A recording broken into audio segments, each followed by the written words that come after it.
I'm speaking to the people who want more, the people who want to be the fucking pinnacle, the people who want to be accomplished, the people who want to make a fucking difference.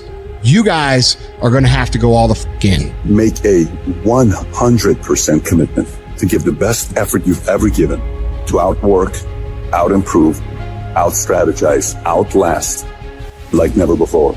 One of the best quotes that I've ever read about it is that if you have real true freedom, you're never going to have equality of outcome, because with real true freedom, you have the freedom to not engage. Well, look, if you look at a guy like Jeff Bezos, for instance, that Amazon guy is worth more money than anybody ever, right? That guy works all day. Yeah. I mean, he's a maniac. Oh, yeah. He's acquiring all these different companies, and everything he's doing is designed to succeed. Yeah. I mean, he's just Well, that's what Gates just said, yes. too, in a recent interview. And I know some guys that are, they're in approximately the same universe as those two, and they just work all the time. That's all they do. the time. Yeah. And they don't just work. They work so efficiently and so effectively and make use of every second in ways you can't even imagine unless you're in that sort of position. So, and doing that doesn't mean that you will succeed, but not doing it certainly means that you will fail. Well, not doing it certainly means you will never achieve that level of success.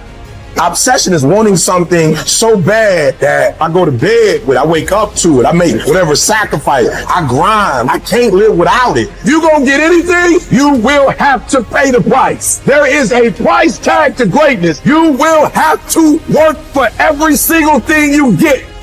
And you gotta work every single day. You gotta wake up every day and work.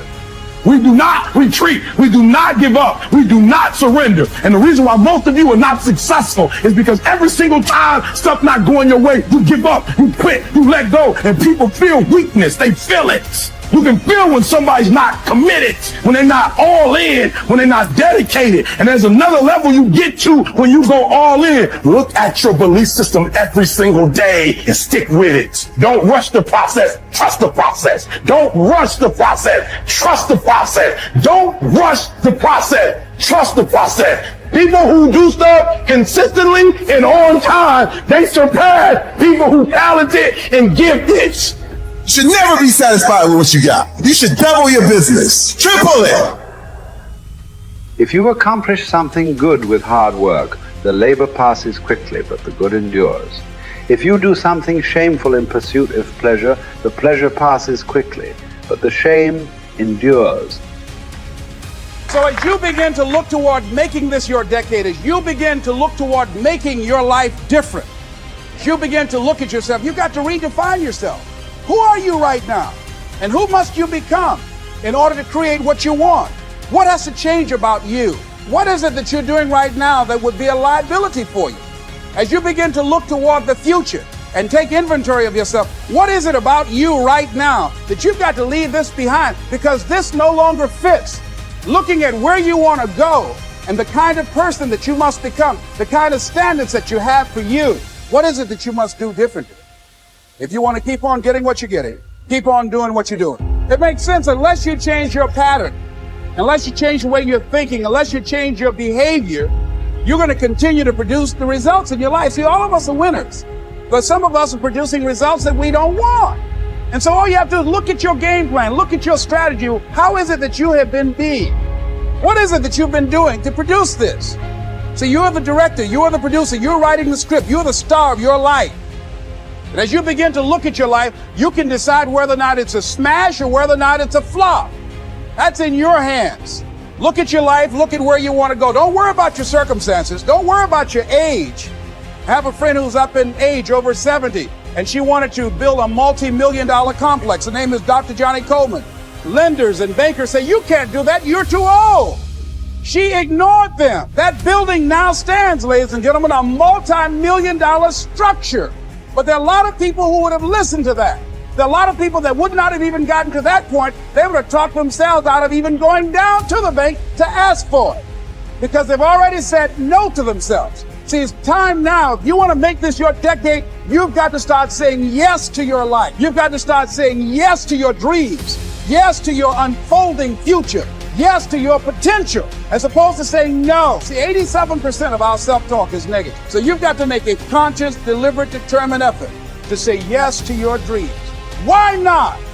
Why not me? Don't spend time like most people going through life complaining.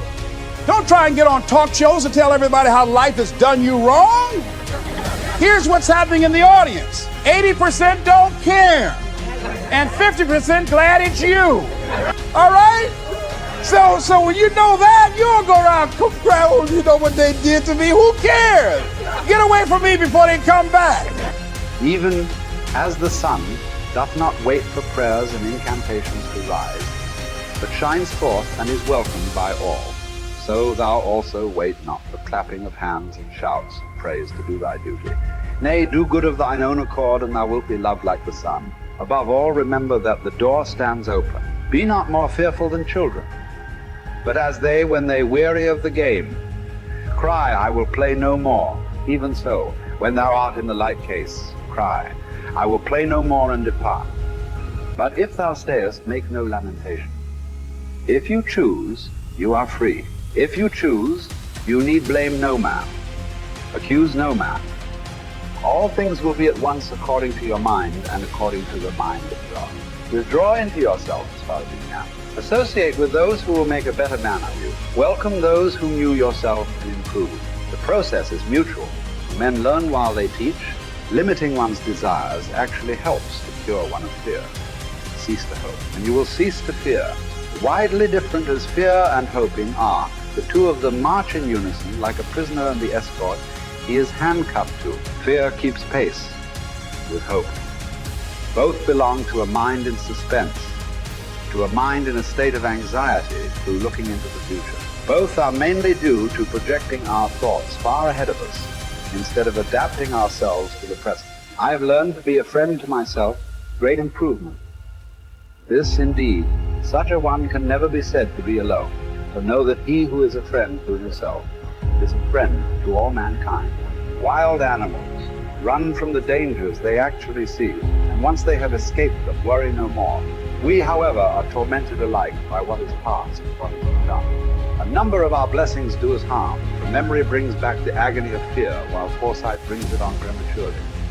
No one confines his unhappiness to the present, for the only safe harbor in this life's tossing, troubled sea is to refuse to be bothered about what the future will bring, and to stand ready and confident, squaring the breast to take without skulking or flinching whatever fortune hurls at him.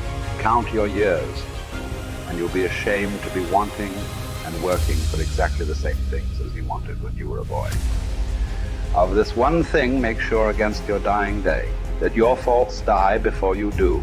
Have done with those unsettled pleasures which cost one dear. They do one harm after they're past and gone, not merely when they're in prospect. Even when they're over, pleasures of a depraved nature are apt to carry feelings of dissatisfaction. In the same way as a criminal's anxiety, it doesn't end with the commission of the crime, even if it's undetected at the time. Such pleasures are insubstantial and unreliable. Even if they don't do one any harm, they're fleeting in character. Look around for some enduring good instead. And nothing answers this description except what the spirit discovers for itself within itself. A good character is the only guarantee of everlasting, carefree happiness. Even if some obstacle to this comes on the scene, its appearance is only to be compared to that of clouds which drift in front of the sun without ever defeating its light.